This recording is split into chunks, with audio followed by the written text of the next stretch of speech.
दोस्तों, वही व्यक्ति हमेशा प्रसन्न रहता है जो हमेशा स्वस्थ रहता है।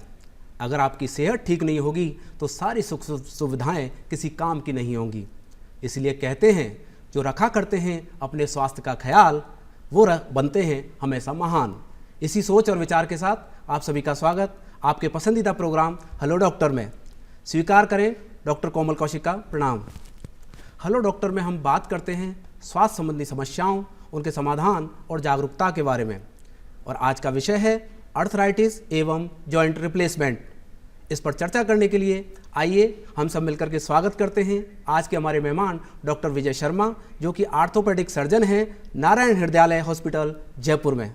सर नमस्कार, आपका बहुत बहुत स्वागत, अभिनंदन हमारे इस प्रोग्राम में। नमस्कार, आपने आपके इस हेल्थ टॉक के लिए मुझे आमंत्रित किया और मुझे खुशी है कि आपके इस हेल्थ टॉक के माध्यम से मैं आम जनता को अपने कुछ अनुभव साझा कर पाऊंगा। जी, हमारी चर्चा को हम आगे बढ़ाएं उससे पहले दर्शकों से हम निवेदन करना चाहेंगे, अगर आप आज के विषय में डॉक्टर साहब से कोई स्वास्थ्य संबंधी अपना प्रश्न करना चाहते हैं तो आप हमसे बात कर सकते हैं।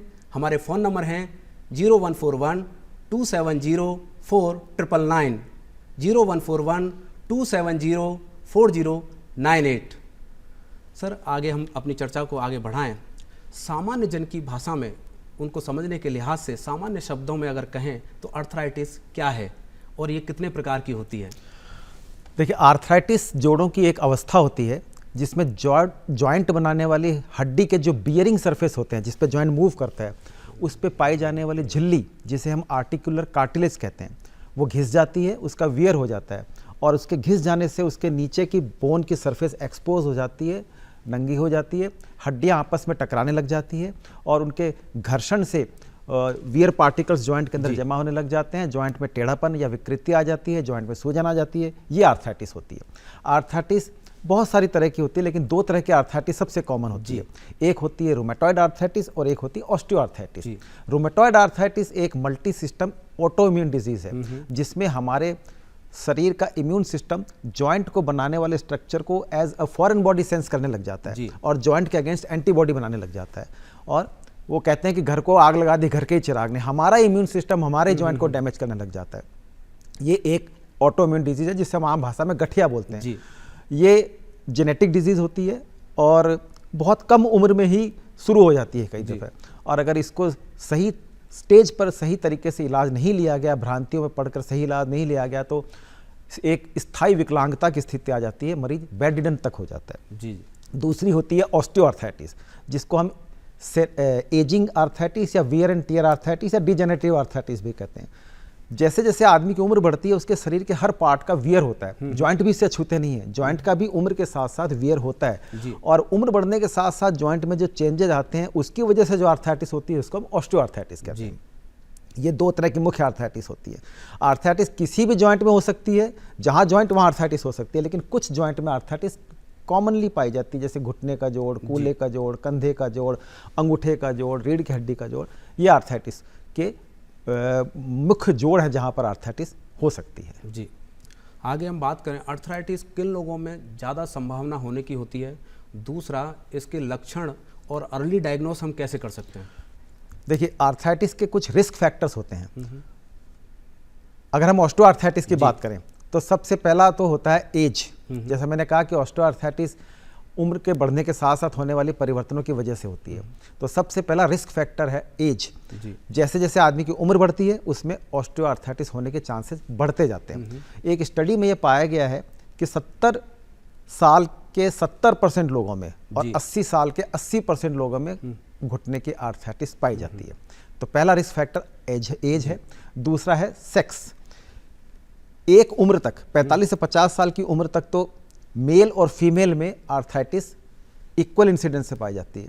लेकिन 45 से 50 साल की उम्र में जब फीमेल का मीनोपॉज हो जाता है, उसके बाद फीमेल्स में आर्थराइटिस तेजी से बढ़ती है। उसके बाद फीमेल मेल से आउट नंबर करती है, जिसके बारे में हम बाद में चर्चा कर लेंगे।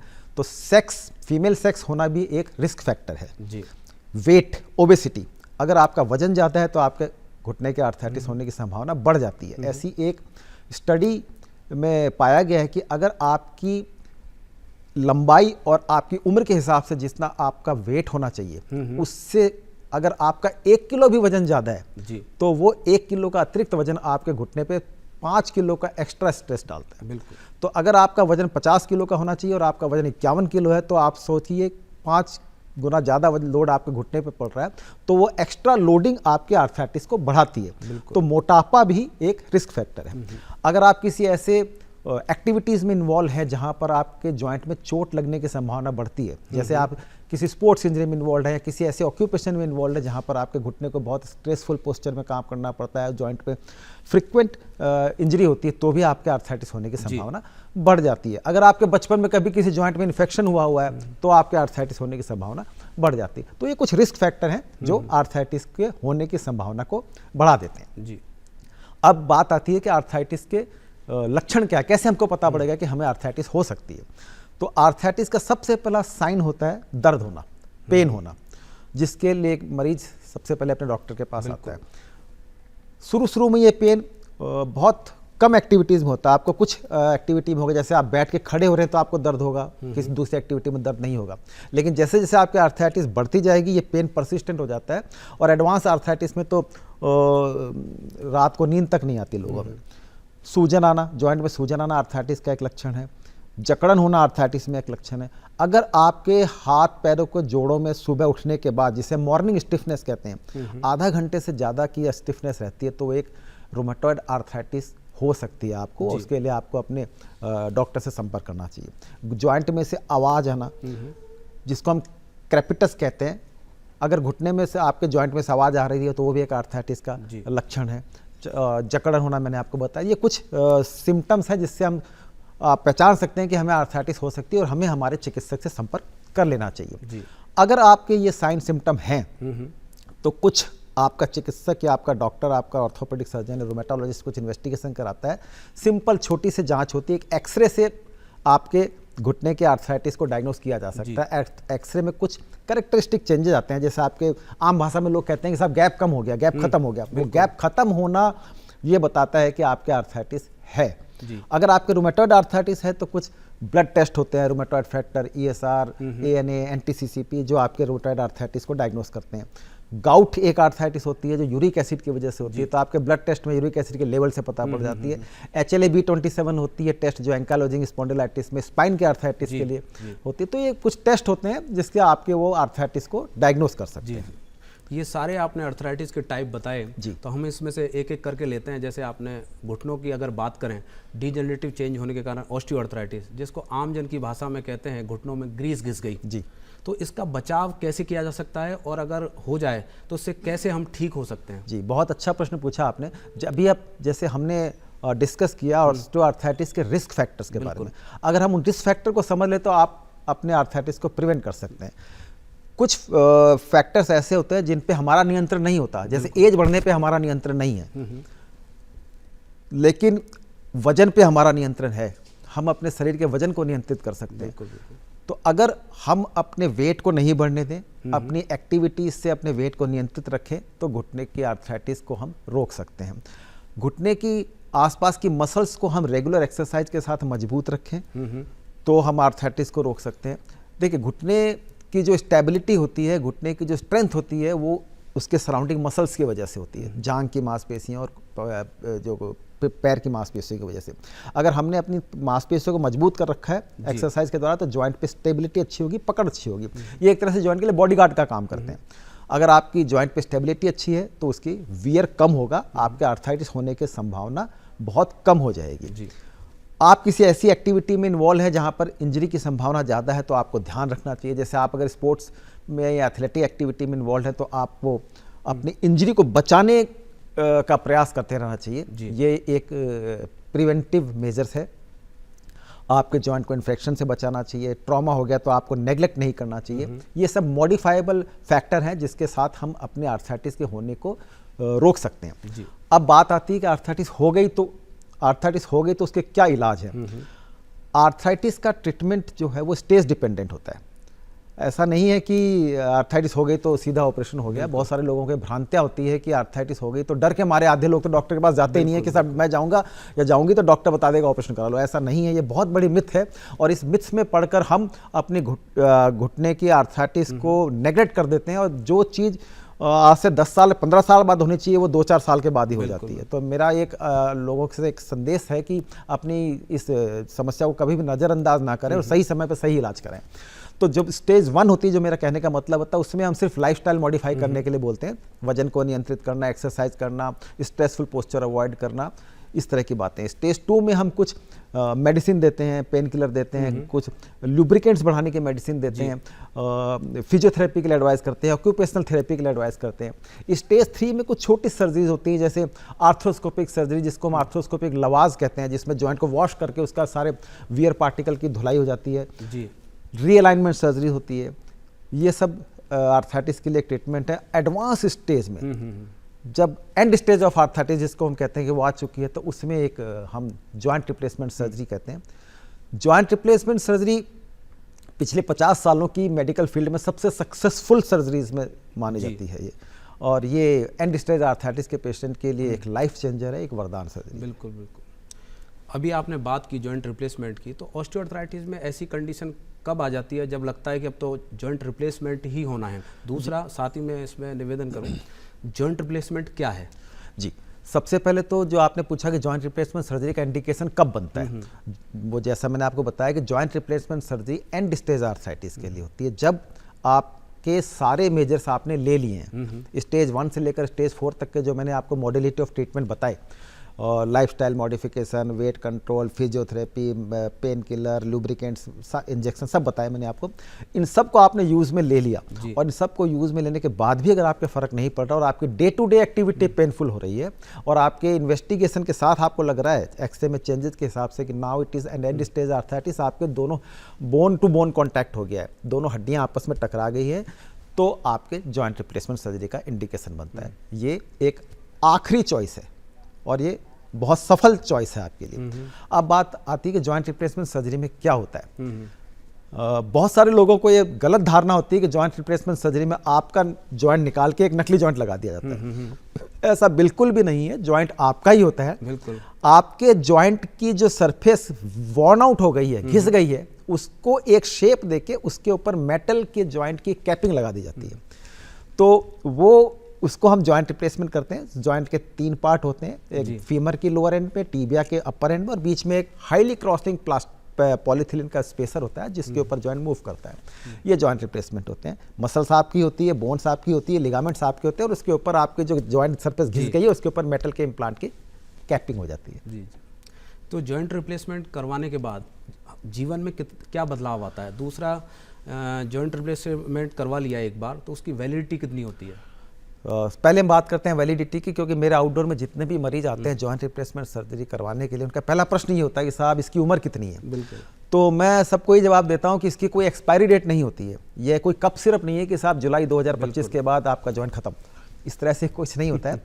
ये बहुत सारे फैक्टर्स पे डिपेंड करता है। आप उसको किस तरह से यूज़ में लेते हैं, आपकी बोन की कंडीशन कैसी है, आपके मसल्स की कंडीशन कैसी है, आपके जॉइंट में आपके शरीर में कोई दूसरी कोमोर्बिडिटीज़ तो नहीं है, आप किस तरह की एक्टिविटीज़ में इन्वॉल्व, क्योंकि जॉइंट के फेल होने का जो बात आती है वो ये है, जॉइंट लूज हो जाता है। जॉइंट के लूजनिंग या फिर जॉइंट का वियर, उसके जो बीच में जो प्लास्टिक के स्पेसर जो मैंने आपको बताया उसका वियर होता है, वो वियर और लूजनिंग एक जॉइंट रिप्लेसमेंट की फेलियर का वो होता है, और उसकी वजह से रिवीजन जॉइंट रिप्लेसमेंट कराना पड़ता है। जी। अगर आपकी बोन की क्वालिटी अच्छी है, आपकी मसल्स की क्वालिटी अच्छी है, आपकी कोमोर्बिडिटीज़ नहीं है, आप कोई इस तरह की एक्टिविटी में इन्वॉल्व नहीं है जिसमें हाई डिमांडिंग जॉइंट एक्टिविटीज़ चाहिए, तो आज की तारीख में हमारे पास जो जिस तरह की डिज़ाइन है और जिस तरह के मेटल्स के वो है, इसकी सक्सेस रेट बहुत अच्छी है। जी। जो हमारे पास स्टडीज़ हैं तो उसमें 95% survival at 20 years and 90% survival at 25 years. इसका मतलब ये हुआ कि अगर 100 लोगों ने जॉइंट रिप्लेसमेंट कराए तो उसमें 95 लोगों को 20 साल तक कोई दिक्कत नहीं, 5 लोगों को रिवीजन कराने की जरूरत पड़ी, और 25 साल में 90 लोगों को कोई दिक्कत नहीं, 10 लोगों को रिवीजन कराने की जरूरत पड़ती है। It's a very good success rate I think. बिल्कुल बिल्कुल। इस बीच हमारे जिन दर्शकों ने अभी अभी अपना टीवी सेट ओपन किया है, आप देख रहे हैं अपना पसंदीदा प्रोग्राम हेलो डॉक्टर, और आज का विषय है आर्थराइटिस एवं जॉइंट रिप्लेसमेंट। इस विषय में डॉक्टर साहब से अगर आप कोई प्रश्न करना चाहते हैं तो आप हमसे बात कर सकते हैं। हमारे फ़ोन नंबर हैं 0141-270-4999, 0141-270-4098। आगे सर हम अपनी चर्चा को बढ़ाते हैं। आपने जैसा कहा महिलाओं के लिए, तुलनात्मक रूप से हमने देखा है विशेषकर हमारे भारत में मीनोपॉज की उम्र में महिलाओं में आर्थराइटिस ज़्यादा देखने को मिलती है, तो उसका क्या कारण है और इससे कैसे हम बच सकते हैं? जी, आपने बहुत अच्छा प्रश्न किया है। ये भारत की समस्या नहीं है, ये वैसे पूरे ग्लोबल ही एक इशू है कि जैसा कि मैंने आपको बताया कि एक एज तक, प्री मीनोपोजल एज तक फीमेल्स में और मेल में इक्वल इंसिडेंस में आर्थराइटिस पाई जाती है, लेकिन मीनोपोज के बाद फीमेल मार्कली आउट नंबर करती है। उसका कारण है फीमेल में जो फीमेल सेक्स हार्मोन होते हैं, एस्ट्रोजन और प्रोजेस्टेरोन जिसको हम कहते हैं, वो आर्थराइटिस के होने से बचाते हैं जी। वो उसको प्रिवेंट करते हैं और आर्थराइटिक चेंजेस को डेवलप होने से, एजिंग के चेंजेस को डेवलप होने से। मीनोपॉज के समय महिलाओं में ये इसका ब्लड लेवल खत्म हो जाता है या बहुत कम हो जाता है, तो उनका जो एक नेचर ने उनको एक प्रिवेंशन दे रखा है, एक प्रोटेक्शन दे रखा है, वो खत्म हो जाता है और उसकी वजह से ये तेजी से बढ़ते हैं। तो मीनोपॉज के बाद अगर आपके इस तरह के चेंजेस बढ़ते हैं तो उसके लिए कई दफ़ा हार्मोनल थेरेपी दी जाती है जो महिलाओं की ओवरऑल एजिंग के चेंजेस को कंट्रोल करके रखती है। तो वो एक कर सकता है, बट उसके जो साइड इफेक्ट वो एक अलग इशू हो जाता है। आगे हम बात करें ऑटोइम्यून आर्थराइटिस की। जी, ये क्या है और कितने प्रकार की होती है? जी, ऑटोइम्यून आर्थराइटिस में सबसे कॉमन आर्थराइटिस होती है रूमेटॉइड आर्थराइटिस, और बाकी इसमें एक बहुत लंबी लिस्ट है, एसएलई होना, टिश्यू का इन्वॉल्वमेंट होना, बहुत सारी डिजीज़ हैं। सबसे मेन जो कॉमनली टाइप पाई जाती है वो रूमेटॉइड आर्थराइटिस होती है, जिसको हम आम भाषा में गठिया बोलते हैं।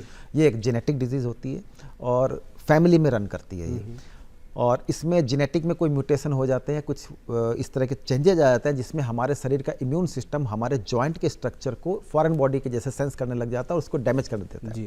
तो जॉइंट के डैमेज हो जाते हैं। ये मल्टी सिस्टम डिजीज होती है, सिर्फ जॉइंट को ही खराब नहीं करती है, आपके शरीर के दूसरे ऑर्गन्स और दूसरे सिस्टम्स को भी खराब करती है। आंखों में भी प्रभाव पड़ता है, स्किन में भी प्रभाव पड़ता है, बालों में भी प्रभाव पड़ता है, दूसरे उसमें भी प्रभाव पड़ता है, और ये एक बहुत ही क्रिपलिंग डिजीज़ है। और एक, जैसा कि मैंने आपको बताया, ये एक ऐसी बीमारी है जिसके बारे में हमारी सोसाइटी में सबसे ज़्यादा मिथ्स हैं लोगों में। लोग डॉक्टर की बजाय अल्टरनेट ट्रैक्स में जाना ज़्यादा कंफर्टेबल समझते हैं उसको, और वो एक परमानेंट हैंडीकैपनेस की स्थिति आ जाती है उनके लिए, जिनको देख के मन बड़ा व्यथित होता है। तो मेरा एक संदेश मैं दोबारा देना चाहूँगा कि इस तरह के आर्थराइटिस के सिम्टम्स को कभी भी नज़रअंदाज ना करें। कभी भी ऐसा हो तो आप अपने एक ट्रेंड अपने चिकित्सक के पास ही जाएं इसके लिए। इस बीच हमारे साथ एक कॉलर जुड़ गए हैं। जी, हेलो हेलो हेलो, अपना नाम बताएं। मैं सर रामदेव सिंह बोल रहा हूँ, पिलानी झुंझुनू से। जी, अपना प्रश्न करें। हाँ, जॉइंट पेन का जो है, हम किस तरह का आगे लाइफस्टाइल और डाइट को मेंटेन करें कि लाइफ लॉन्ग हो ही ना? जी, आपने बहुत अच्छा प्रश्न किया है कि हम जॉइंट पेन को ना होने देने के लिए क्या करें। तो जैसे अगर आप मेरा हमारा ये अभी देख रहे हैं तो इसमें बहुत सारी बातें मैंने आपको पहले ही बता दी, मैं दोबारा से रिपीट कर देता हूं कि आप अपना वजन ना बढ़ने दें, रेगुलर एक्सरसाइज करें, स्ट्रेसफुल पोस्चर में लेकर जॉइंट को काम ना करें, और नियमित रूप से अपनी जांच कराते रहें। जैसे कई बार कैल्शियम या विटामिन डी की कमी से भी जॉइंट पेन होते हैं, तो अगर आपके इस तरह की कमी आती है कोई खान पान की कमी से या आपके लाइफस्टाइल में परिवर्तन की वजह से, तो आप इनको अपने नियंत्रण में रखें। मेन ये है कि अगर आप रेगुलर एक्सरसाइज करेंगे, रेगुलर अपनी दूसरी बीमारियों को ना होने देंगे और एक्टिव रहेंगे, तो आपकी इस तरह के जॉइंट पेन होने की संभावना कम हो जाती है। और जब फिर दूसरी बात कि अगर आपको इस तरह की कोई सिम्टम आने लग गए हैं, आपको जॉइंट पेन होने लग गया है, तो उसको किसी भी तरह के मिथ्स में आके नज़रअंदाज ना करें, उसको अर्ली स्टेज में ही आप कंट्रोल कर लें अपने चिकित्सक से मिलकर। जी, आपको अपने प्रश्न का समाधान मिल गया होगा। हमसे जुड़ने के लिए आपका बहुत बहुत धन्यवाद। इस बीच डॉक्टर साहब एक कॉल और हमसे जुड़ गए हैं। जी, हेलो सर। हाँ, अपना नाम बताएं, किस जगह से बात कर रहे हैं, शहर का नाम बताएं। हाँ, मेरा नाम है सुजय रॉय। जी, और मैं सुजय रॉय जी, वेस्ट बंगाल की बांकुड़ा डिस्ट्रिक्ट से बोल रहा हूँ। अपना प्रश्न करें। हाँ, मेरे माँ का ये जो ऑस्टियोआर्थराइटिस आप बोल रहे हैं, ये प्रॉब्लम है घुटनों में, जी काफी सालों से है। तो हमने सीएमसी भेलोर पर गया था, उधर वो नी रिप्लेसमेंट का बात किया था, जी लेकिन हमने नहीं करवाया क्योंकि उन लोगों ने बताया था 15 इयर्स के बाद फिर से फिर करना होगा। इसलिए माता का एज है अभी 54, तो मैंने वो नहीं करवाया। सुजय जी, आपका प्रश्न मैं समझ गया। आपके साथ भी वही बात है कि आपने भ्रांति और भय की वजह से अपनी मदर का ऑपरेशन नहीं कराया, और आप अपनी मदर की उम्र सिर्फ 55 साल बता रहे हैं। 55 साल की उम्र बहुत ज़्यादा नहीं होती। 55 साल की उम्र जीवन में आनंद लेने की उम्र होती है। तो मेरा आपको सुझाव ये है कि आप किसी भय और भ्रांति में पड़कर इसको डिले ना करें। आप अपनी मदर की सर्जरी कराएं। ये एक बहुत ही अच्छी सर्जरी है। इससे आपकी मदर की सर्जरी के बाद लाइफस्टाइल अच्छी हो जाएगी और वो बहुत खुश रहेंगी। और रही बात 15 साल की, तो ये बिल्कुल गलत है। जैसा कि मैंने आपको अभी बताया, कई दफ़े 30-30, 35-35 साल के बाद भी आपको रिवीजन की जरूरत नहीं पड़ती है। 20-20 साल के मरीज फॉलोअप में हमारे घूम रहे हैं जिनको कोई प्रॉब्लम नहीं है। तो ऐसी कोई बात नहीं है कि 15 साल के बाद दोबारा कराना पड़ेगा। आप निर्भीक होकर अपनी मम्मी का ऑपरेशन कराएं, और उनको मेरी शुभकामनाएं हैं उनके साथ। अगर कभी आपको मुझसे कोई राय लेने की जरूरत पड़ी तो आप आ सकते हैं मेरे पास। सुजय जी, आपको अपने प्रश्न का समाधान मिल गया होगा। हमसे जुड़ने के लिए आपका बहुत बहुत धन्यवाद। डॉक्टर साहब, हम बात कर रहे थे रूमेटॉइड अर्थराइटिस की। जैसा ये कहते हैं ऑटोइम्यून अर्थराइटिस है, जो कि कहते हैं जोड़ों की सबसे गंभीर बीमारी है, और इसमें किसी भी जोड़ में सूजन के साथ दर्द और कई बार बुखार भी आ जाता है। तो हम ये जानना चाहेंगे, एक आम व्यक्ति है वो कैसे अर्ली स्टेज पे उसका डायग्नोस कर सके, और किस तरह की लाइफस्टाइल रूटीन अपनी रखे जिससे वो ज़्यादा तकलीफ ना हो उसको। जी, ऑटोइम्यून डिजीज़ या इस तरह के जो रूमेटॉइड आर्थराइटिस के सिम्टम्स मैंने आपको बताया कि एक तो बहुत सारे जॉइंटों में उसका प्रभाव पड़ता है। स्मॉल जॉइंट्स, जो हाथ के, उंगलियों के जोड़, पंजे के जोड़, कोहनी के जोड़, कंधे के जोड़, मल्टीपल जॉइंट्स का इन्वॉल्वमेंट होना। और दूसरा होता है बाइलेटरली सिमेट्रिकल, मतलब दोनों हाथों के जोड़ों में दर्द होगा आपको मोस्ट ऑफ द टाइम। मतलब कई दफ़ा एक ही जोड़ में हो सकता है रेयर केसेस में, बट लेकिन कई ज़्यादातर केसेस में दोनों हाथों में, दोनों पैरों के जोड़ों में होता है। दूसरा इसमें होता है कि वैक्सिंग वेनिंग। कभी आपको लगेगा कि बहुत ज़्यादा दर्द हो रहा है, कभी आपको लगेगा कि आप ठीक हो गए हो। अक्यूट अटैक्स आते हैं इसमें। तीसरा होता है मॉर्निंग स्टिफनेस होना, जो एक बहुत ही इंपॉर्टेंट फीचर है ऑटोइम्यून रूमेटॉइड डिजीज़ का। सुबह अगर आप सो के उठते हैं और आपको आपके हाथ और पैर के जोड़ों में करीब आधे घंटे तक की जकड़न लगती है, आपको लगता है कि मुट्ठी बंद करने में, खोलने में मुझे दिक्कत आ रही, तो ये एक इंडिकेशन है कि आपको ऑटोइम्यून या रूमेटॉइड आर्थराइटिस हो सकती है। इसके साथ दूसरी कुछ फीचर हो सकते हैं, जैसे आपके वेस्कुलाइटिस होती है, आपके खून के पैचेज आ सकते हैं, आंखों में दिक्कत हो सकती है, आपको बाल झड़ रहे हैं, आपके ये स्किन की थिनिंग हो रही है आपके। अगर ये सब चीज़ें हैं तो ये ऑटोइम्यून डिजीज़ के फेवर में जाती है आपकी। और बचने का तो जैसा कि मैंने आपको बताया कि बच तो नहीं सकते आप, क्योंकि अगर आपकी फैमिली में जीन्स में ही चेंजेस आ गए तो आप बच नहीं सकते। आप सिर्फ इसको कंट्रोल में कर सकते हो। आपको अगर ऐसी कोई समस्या आ रही है तो मैं बार बार कहूँगा, मेरा एक संदेश होगा समाज के नाम की, इस बीमारी को आप भ्रांतियों में रहकर इसको आगे नहीं बढ़ाएं, उचित समय पर इसका इलाज करा लें, क्योंकि ये बहुत ही क्रिपलिंग डिसीज़ है। अगर आपने एक बार इसको एडवांस हो गया इसका, तो मैंने लोगों को पलंग पे तड़पते हुए देखा है इस बीमारी से। जी, इस बीच एक कॉलर हमारे साथ जुड़ गए हैं। हेलो हेलो,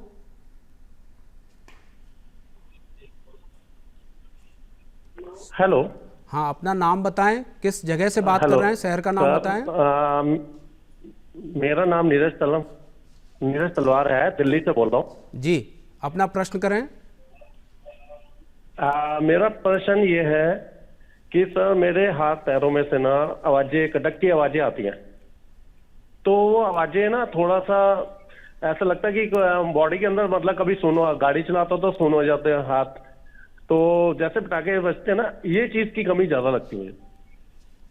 जी, आपने जो दो बातें बताई कि आपके जोड़ों में से आवाज आती है और आप गाड़ी चलाते हो, कुछ एक्टिविटीज में आपके हाथों में सुनापन आता है। हाँ जी, हाँ जी। पहली बात पे आता हूं कि जोड़ों में आवाज आना। जोड़ों में आवाज आना कोई बीमारी नहीं है, कई दफा ये नॉर्मल होता है, जिसको हम स्नैपिंग साउंड या स्नैपिंग जॉइंट्स बोलते हैं। ये बहुत सारे लोगों में होता है और ये कॉमन होता है। अगर ये आवाज के साथ साथ आपके जॉइंट के अटकने की दिक्कत होती है या दर्द होता है, तो उसके लिए हम लोगों को आगे इन्वेस्टिगेट करके उसके लिए कुछ करने की जरूरत पड़ती है। दूसरी बात आती है कि जॉइंट में, जो आपने बताया कि हाथों में सूनापन आना, हाथों में अगर सूनापन आता है किसी पर्टिकुलर एक्टिविटी में, जैसे आप कह रहे हो गाड़ी चलाने में सूनापन आता है या रात को सोने के बाद सूनापन आता है, तो वो एक बीमारी हो सकती है जिसको हम कार्पल टनल सिंड्रोम बोलते हैं, जिसमें आपकी कलाई के पास एक नर्व निकलती है जिसको मीडियन नर्व बोलते हैं। वो एक पर्टिकुलर एक्टिविटी, जब भी आपकी कलाई यूं जाएगी तो आपके नर्व पे प्रेशर पड़ने लग जाएगा और आपके हाथों में झंझनाहट और सूनापन आने लग जाएगा। अगर आपके फ्रिक्वेंटली होती है तो इसके लिए आपको अपने चिकित्सक से मिलकर एनसीवी टेस्ट होता है जिससे आपको पता पड़ जाएगा कि आपके मीडियन नर्व में प्रेशर है या नहीं है। अगर है तो एक छोटे से इलाज से ये ठीक होने वाली चीज़ है और 100% क्योरेबल चीज़ है। नीरज जी, आपको अपने प्रश्न का समाधान मिल गया होगा। हमसे जुड़ने के लिए आपका बहुत बहुत धन्यवाद। सर, हम बात कर रहे थे रूमेटॉइड अर्थराइटिस की। हमने सुना है कि इसमें डाइट का बहुत बड़ा रोल होता है। हाई रिच न्यूट्रिशियस डाइट अगर लेते हैं तो कहते हैं कि बीमारी और ज़्यादा बढ़ जाती है। तो हम चाहेंगे दर्शकों के लिए बड़ी उपयोगी जानकारी होगी कि किस तरह की डाइट वो फॉलो करें। नहीं, जैसा कि मैंने आपको बताया कि रूमेटॉइड अर्थराइटिस एक मल्टी सिस्टम डिजीज है। मतलब सिर्फ ये बोन और जॉइंट को अफेक्ट नहीं करती, ये दूसरे जैसे आपके गट को भी खराब करती है, प्रभावित करती है, लीवर को भी प्रभावित करती है, नर्वस सिस्टम को भी प्रभावित करती है। तो जनरलाइज्ड ही ये बॉडी पे इसका अटैक होता है जी। अब कुछ खाने केसेस में, जैसे अगर आदमी बहुत ठंडा खाता है या खट्टा ज़्यादा खाता है या स्पाइसी ज़्यादा खाता है, तो उसमें देखा गया है कि इस बीमारी का कुछ फ्लेयर अप बढ़ जाता है।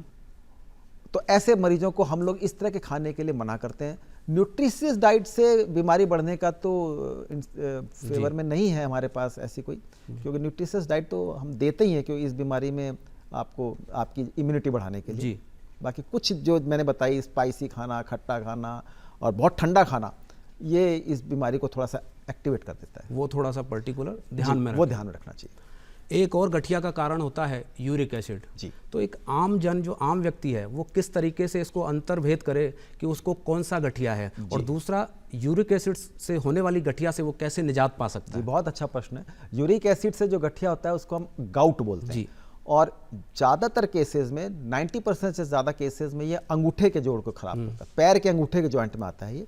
तो अगर आपके पैर के अंगूठे के जॉइंट में जो बड़ा अंगूठा होता है, जो फर्स्ट ग्रेट टो बोलते हैं, उसमें बार बार सूजन आ रही है, रेडनेस आ रही है, दर्द हो रहा है, तो वो गाउट की वजह से होता है।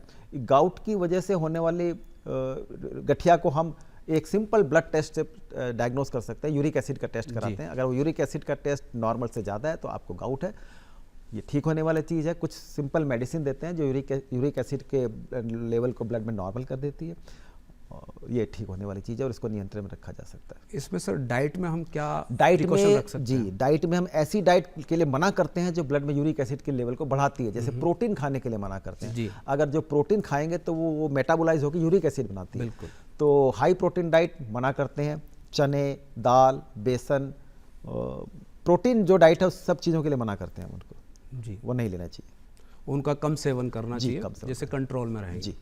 आगे हम बात करें रीढ़ की हड्डी यानी स्पाइन से रिलेटेड गर्दन में दर्द जिसको सर्वाइकल स्पॉन्डिलाइटिस बोलते हैं, और कमर में दर्द जिसको लंबर स्पॉन्डिलाइटिस बोलते हैं, जो अक्सर हमने देखा है जो हमारे युवा हैं जो एमएनसीज और कॉर्पोरेट में काम करते हैं उनको अक्सर ये तकलीफ़ देखी जाती है।